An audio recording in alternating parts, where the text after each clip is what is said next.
बिस्मिल्लाहिर्रहमानिर्रहीम। अस्सलाम वालेकुम नादरीन, आप यूट्यूब चैनल देख रहे हैं। मैं इमरान खान हूँ। जिस अंदाज में ये हुकूमत बनी है ना, वो बनते साथ ही तनाज़ात का शिकार है। नंबर एक तो बड़ा प्रॉब्लम यह है कि इस हुकूमत को लोग तस्लीम नहीं कर रहे। शहबाज शरीफ साहब खुद भी ऐसा लगता है डरे डरे से, परेशान से और तज़ब्ज़ुब का शिकार रहते हैं।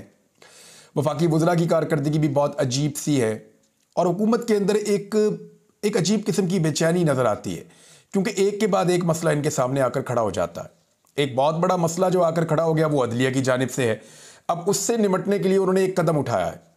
मैंने आपसे बताया था कि शहबाज शरीफ साहब जस्टिस काजी फ़ायज़ ईसा साहब की ख्वाहिश पर उनसे जाकर मिले और जिस शहबाज शरीफ पर बेनिफिशरी होने का इल्ज़ाम था कि ये सारी जो भी 2 नंबरी हुई है, जजेस के ऊपर जो दबाव डाला गया, उसके बेनिफिशरी शहबाज शरीफ साहब हैं। उसी शहबाज शरीफ को बुला के जस्टिस काजी फ़ायज़ ईसा साहब ने कहा कि यह मसला हल कर दें या इसके अंदर मसले के अंदर जो है वो कोई हल निकाले इसका और कमीशन बना दें। तो शहबाज शरीफ साहब गए और जाके उन्होंने फिर पहले कैबिनेट मीटिंग रखी, फिर वो ताखीर का शिकार हुई, फिर दोबारा कैबिनेट मीटिंग रखी और अब एक रुकनी कमीशन बना दिया गया है। कमीशन का सरबराह जो है वो बज़ाहिर बहुत अच्छा नाम है और कंट्रोवर्शियल भी नहीं है, लेकिन यहाँ प्रॉब्लम्स हैं और मल्टीपल प्रॉब्लम्स हैं। वो मैं आपके सामने भी रख देता हूँ, क्योंकि पाकिस्तान तहरीक इंसाफ ने और पाकिस्तान की सिविल सोसाइटी ने, वकला ने और मीडिया के लोगों ने बहुत सारे सवालात उठा दिए हैं। वफाकी काबीना ने कमीशन के क़याम की मंजूरी दे दी है और जो इस्लामाबाद हाई कोर्ट के जजों ने एक ख़त लिखा था तो उस पर जुडिशल कमीशन जो है वो बनाने की मंजूरी दे दी गई है और एक रिटायर्ड जज जो है उनको कमीशन का सरबराह मुकर्रर किया गया है और एक रुकनी कमीशन ये होगा। और इस हवाले से कमीशन के TORs वजीर कानून और अटारनी जनरल तैयार करेंगे। अब TORs में आपको बता देता हूँ कि ये कुछ ऐसे रहनुमा उसूल होते हैं जिनसे बाहर ये कमीशन नहीं जा सकता। यानी तय कर देंगे कि जो कमीशन हम बना रहे हैं एक रुकनी, वो सिर्फ ये काम कर सकेगा और बाकी काम वो नहीं कर सकेगा। वो जो TORs बनाए जाएंगे वो तय करेंगे कि एक्चुअली इंक्वायरी किस लेवल की और कहां होने जा रही है। हुकूमत जब भी कोई ऐसा कमीशन बनाती है तो उसके TOR बना लेती है। इससे पहले जब आपको याद होगा एक कमीशन बना था जिसमें इमरान खान साहब ने कहा था कि धांधली हुई हमारे खिलाफ बहुत बड़े पैमाने पर, 2013 में उन्होंने कहा था। तो 2014 में जब कमीशन बनाया गया था तो उसके TORs के अंदर लिखा गया था, लफ्ज डाला गया था, मुनज़्ज़म धांधली साबित करना होगी। तो मुनज़्ज़म तो साबित करना मुश्किल था, धांधली साबित करना बड़ा आसान था। तो धांधली तो साबित हो गई लेकिन मुनज़्ज़म साबित नहीं हुई, लिहाजा फारिग हो गए। तो TOR के अंदर 1 2 4 लफ्ज अगर डाल दिए जाएं तो सारा काम ही जो है वो सफाई हो जाती है। होना तो ये चाहिए था, इस पर सो मोटो नोटिस होता या सुप्रीम कोर्ट ऑफ पाकिस्तान या सुप्रीम जुडिशल काउंसिल कोई रहनुमाई करती। देखिए इल्ज़ाम है क्या, चीज़ है क्या। जजेस ने पूछा है कि जनाब जो सूरत हाल आपने अभी एक फैसला दिया, जस्टिस शौकत अजीज सदीकी साहब जिसका सामना कर रहे थे, हम भी वही कर रहे हैं, हमें ज़रा बता दें कि ऐसी सूरत हाल में करना क्या चाहिए। क्योंकि सुप्रीम जुडिशल काउंसिल जो है वो बनाती है, जजेस के रूल्स बनाती है, तो जो जजेस को कोड ऑफ कंडक्ट जो है वो बनाती है, तो उसमें हमें करना क्या चाहिए वो बता दें। वो बताया ही नहीं। फिर उन्होंने 3-4 निशानदेहियां की ऐसी चीज़ों की जो इस्लामाबाद हाई कोर्ट के चीफ जस्टिस ने की थी। नंबर एक, उनके ऊपर बहुत सारे इल्ज़ामात हैं एक तरह के इसके अंदर। नंबर एक तो उन्होंने किया ही कुछ नहीं, उनको जाकर शिकायत लगाते रहे, उनके जूनियर जजेस उनको बताते रहे कि हमारे साथ ये चीज़ों में ज्यादती हो रही है, उन्होंने कुछ नहीं किया। नंबर 2, उन्होंने खुद कहा कि मैंने डायरेक्ट राब्ते किए और मेरी बात हो गई है पाकिस्तान की इंटेलिजेंस एजेंसीज के साथ। क्या एक जज बराह रास्त इंटेलिजेंस एजेंसीज के साथ राब्ते कर सकते हैं? और अगर कर सकते हैं तो क्या वो जजेस को यकीन दहानी करवा सकते हैं कि मेरी गल हो गई है, मेरी बात हो गई, आप बेफिक्र हो जाएं? और वो सिलसिला नहीं रुका जजेस के बकौल। दूसरा, ये एक उनके बारे में निशानदेही की गई। तीसरी निशानदेही के एक बेंच बनाया था और उस बेंच को तहलील कर दिया इस्लामाबाद हाई कोर्ट के चीफ जस्टिस ने। ये इख्तियार किसी जज के पास नहीं होता। मैं मिसाल आपको दे देता हूं। एक बेंच बनाया था साकिब नसार साहब ने जिसमें काजी फ़ायज़ ईसा और जस्टिस मंसूर अली शाह थे। ये 3 जजेस, ये एक सो मोटो नोटिस था। अस्पतालों के अंदर से जो वेस्ट निकलती है, ये बड़ा खौफनाक इशू होता है। यानी वो जो अस्पतालों के अंदर से जो मटीरियल होता है, जो वेस्ट हो जाता है, उसको दोबारा रिसाइकिल कर लेते हैं जिससे बड़ी बीमारियां फैलती हैं। तो सो मोटो लिया हुआ था साकिब नसार साहब ने। तो उस वक्त जब ये बेंच पेशावर में केस सुन रहा था खैबर पख्तूनख्वा में, तो काजी फ़ायज़ ईसा साहब ने कहा कि ये सो मोटो बनता ही नहीं है और यहाँ सवालात उठाए। तो साकिब नसार साहब ने उस बेंच को तब्दील कर दिया और बाद में कहा जी कि मैं और जस्टिस मंसूर अली शाह इसको सुनेंगे। तो फिर ये बाकी जजेस ने लिखा और ये उसूल वहां पे सामने आया, काजी फायद ईसा साहब ने भी और जस्टिस मंसूर अली शाह साहब ने भी, कि बेंच को अगर कोई चीफ जस्टिस बना दे तो बना तो सकता है, उसको तहलील नहीं कर सकता। कोई जज खुद ही अगर चला जाए छोड़कर तो वो अलग बात है। लिहाजा ये जो मामला है कि बेंच बनाकर तहलील कर देना, इमरान खान साहब के एक केस के अंदर एक बेंच बनाया था जस्टिस आमिर फारूक साहब ने, और बाद में जब फैसला बाकी दो जजेस ने जस्टिस आमिर फारूक साहब से मुखालिफ दे दिया तो उन्होंने बेंच को बाद में कुछ वजूहात की बिना पर तहलील कर दिया। यह भी एक ऐसी चीज है जो जज नहीं कर सकते, उनके खिलाफ एक शिकायत है। फिर प्रेस रिलीज के जरिए से बेंच को तहलील किया गया। ये दुनिया की तारीख में कभी नहीं हुआ। पाकिस्तान की तारीख तो छोड़ ही दें, हमारे तो यहां बड़े बड़े अजीब काम होते हैं, लेकिन दुनिया की तारीख में कभी नहीं हुआ कि बेंच को तहलील कर दिया गया हो एक प्रेस रिलीज के जरिए से। बहरहाल ये चीजें वहां पे निशानदेही की गई हैं। फिर उन्होंने बताया हमें ये प्रॉब्लम है। अब ये हैं कौन? जस्टिस तसद्दुक जिलानी साहब। इनके बारे में मैं आपको बताऊं, एक तो ये दूर के रिश्तेदार हैं यूसुफ रज़ा गिलानी साहब के, पाकिस्तान पीपल्स पार्टी के साबिक वज़ीर आज़म वो रहे हैं। फिर अभी हाल ही में इनके एक रिश्तेदार जो हैं, बड़े करीबी रिश्तेदार, वफाकी काबीना का हिस्सा भी रहे हैं, निगरान हुकूमत में वज़ीर ख़ारजा रहे हैं, जलील अब्बास जिलानी। ये ब्यूरोक्रेट भी थे पहले और अब ये वफाकी काबीना में निगरान वज़ीर ख़ारजा के तौर पर भी रहे हैं। तो ये तो है इनकी रिश्तेदारियाँ। फिर कुछ चीज़ें इनके बारे में जो है पाकिस्तान तहरीक इंसाफ के लोग एतराज़ात उठा रहे हैं। शेर अफजल मरवत ने कुछ चीज़ें बताई हैं, लेकिन इनकी जो मेन चीज़ें वो ये हैं कि बेनज़ीर भुट्टो ने इनको 7 अगस्त 1994 को लाहौर हाई कोर्ट में जज लगाया था। मुशर्रफ दौर में 2004 में शौकत अजीज़ साहब ने इनको सुप्रीम कोर्ट में तरक्की देके वहाँ पे जज लगाए गए। पीसीओ के तहत इन्होंने हलफ लेने से इनकार कर दिया था और दिसंबर 2013 में ये चीफ जस्टिस ऑफ पाकिस्तान बने और 2014 तक ये चीफ जस्टिस 5 जुलाई 2014 तक चीफ जस्टिस ऑफ पाकिस्तान रहे। इन्होंने कोई ऐसी चीज़ नहीं की। इफ्तिखार चौधरी साहब के बाद ये आए थे, इनके बाद नासिरुल मुल्क साहब आए। इन्होंने कोई ऐसी बड़ी चीज़ बतौर चीफ जस्टिस ऑफ पाकिस्तान नहीं की, या इनके अपने पूरे सारे करियर के अंदर कोई ऐसी चीज़ नहीं मिलती जहाँ पे ये बहुत डट कर किसी चीज़ में सामने आए हों और खड़े हो गए हों और कोई स्टैंड इन्होंने बहुत बड़ा ले लिया हो। तो ये बड़ी एक नॉर्मल शख्सियत रहे हैं और सिस्टम का हिस्सा होने वाले जो होते हैं जजेस, ये उस तरह की इनकी एक परसेप्शन रही है।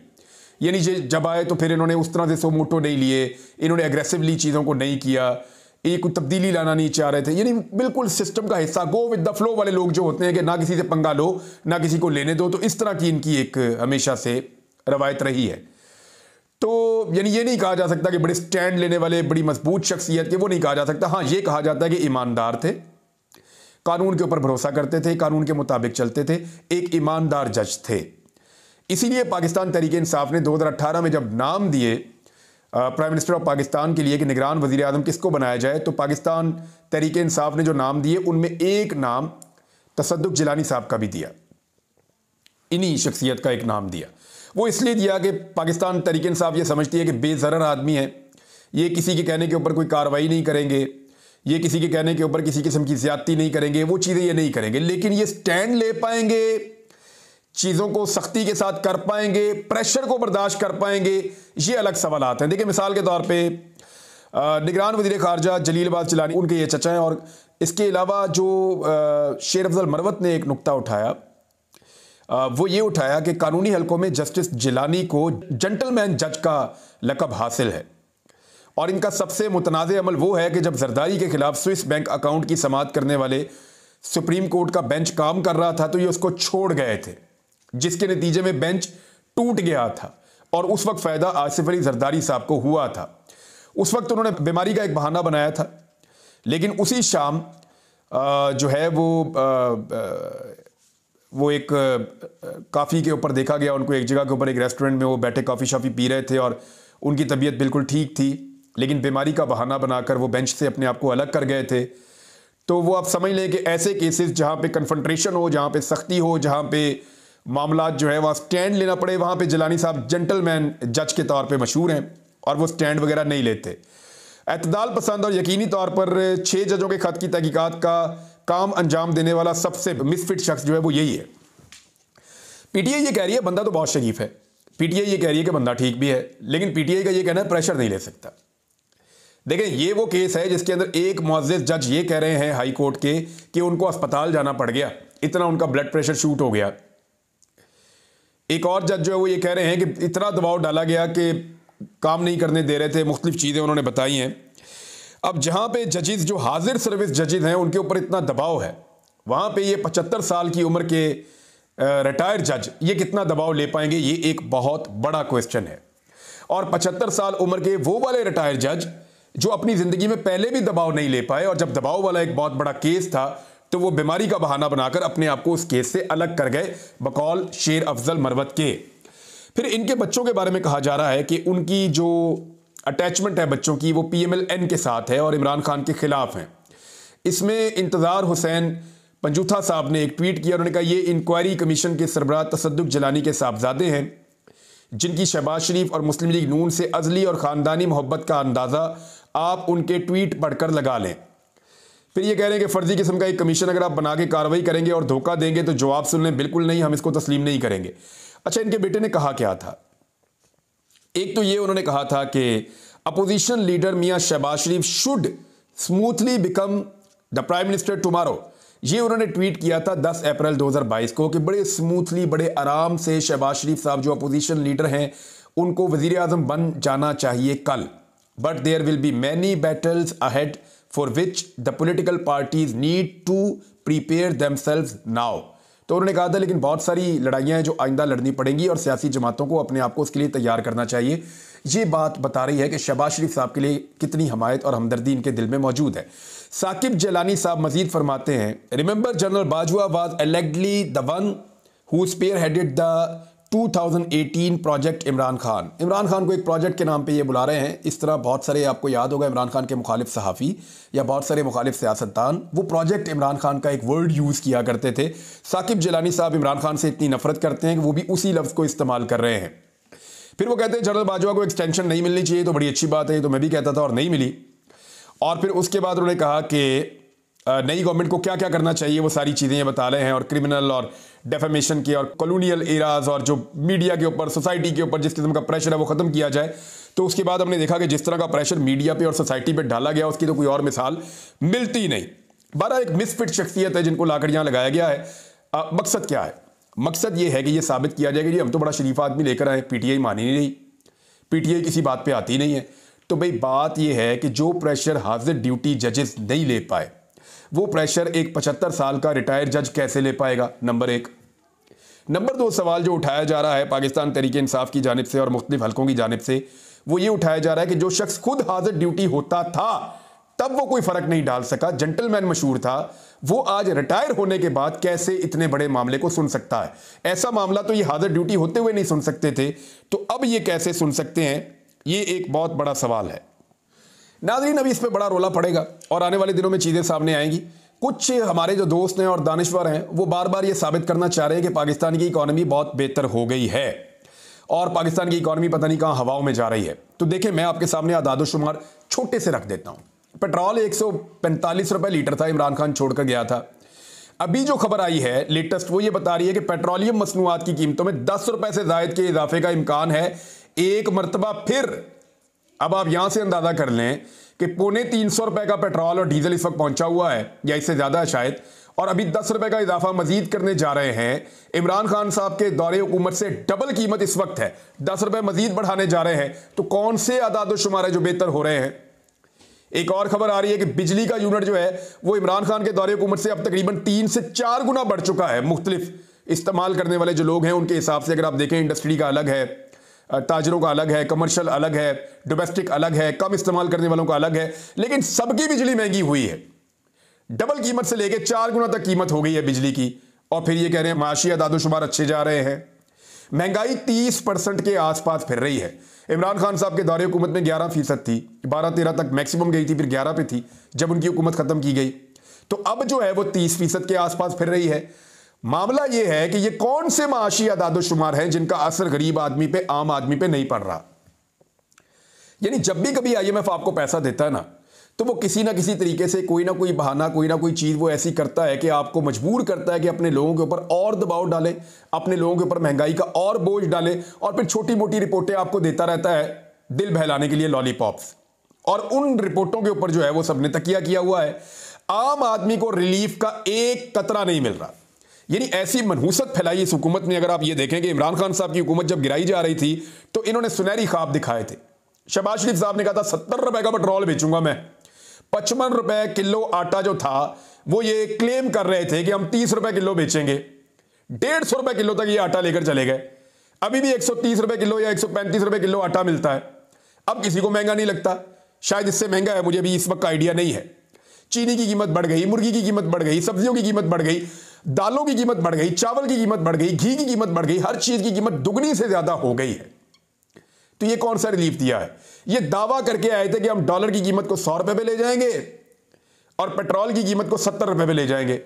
डॉलर की कीमत जो है वो भी दुगनी कर दी, पेट्रोल की कीमत भी दुगनी कर दी आने के बाद। यानी पहले सुनहरी ख्वाब दिखाए इमरान खान की हुकूमत गिराने से पहले अप्रैल 2022 में, और जब हुकूमत आई साथ ही मनहूस खबरें देना शुरू कर दी। जनाब बोझ उठाना पड़ेगा, मुश्किल फैसले करना पड़ेंगे। अवाम की क्या हालत कर दी। फिर 17 जुलाई को एक ज़िमनी इलेक्शन आ रहा था पंजाब में, फिर खुशखबरियां सुनाना शुरू किया, अब हम ये कर देंगे, ये कर देंगे, ये कर देंगे, ये कर देंगे, हमारे पास वफाकी हुकूमत है, हम सब कुछ कर देंगे। लोगों ने फिर भी इनको वोट नहीं डाला। लोगों ने पाकिस्तान तहरीक इंसाफ को वोट डाल के पंजाब हुकूमत तहरीक इंसाफ की बनवा दी। साथ ही इन्होंने वो सारे वादे तोड़ दिए और दोबारा मनहूस खबरें देना शुरू कर दी। और अभी 8 फरवरी के इलेक्शन से पहले बड़े ख्वाब दिखाए इन्होंने लोगों को, ऐसा मंशूर पेश किया, ये कर देंगे, वो कर देंगे, ऐसा कर देंगे, वैसा कर देंगे। हुकूमत बनाने के दिन से लेकर आज तक हराम है इन्होंने कोई अच्छी खबर सुनाई हो। जब बैठते हैं कहते हैं लुट गए, मर गए, बर्बाद हो गए, और बोझ उठा लो। जो कौमी इदारे हैं उनकी प्राइवेटाइजेशन अब करने जा रहे हैं, ठीक है, करें प्राइवेटाइजेशन, करें, साफ और शफाफ प्राइवेटाइजेशन करें, उनको प्राइवेटाइज करें, ताकि जो बोझ है वो अवाम के ऊपर से उतर के वो मुनाफे की तरफ जाना शुरू हों इदारे। इन्होंने तो अयाशी के सिस्टम बनाए हुए थे ना, कि इदारा बना दिया, सरकार की जेब से पैसे जा रहे हैं, मौजें करो। मेरे ख्याल में प्राइवेटाइजेशन का फैसला ठीक है, लेकिन साफ और शफाफ अंदाज में होनी चाहिए। अब 8 फरवरी को जो ख्वाब दिखाए वो भी सारे अवाम के तोड़ दिए। कैसे तोड़े हैं इस पे अलग एक वीलॉग करेंगे। अब तक के लिए इतने, अपना ख्याल रखिएगा, अपने इस चैनल का भी। अल्लाह हाफ़िज़।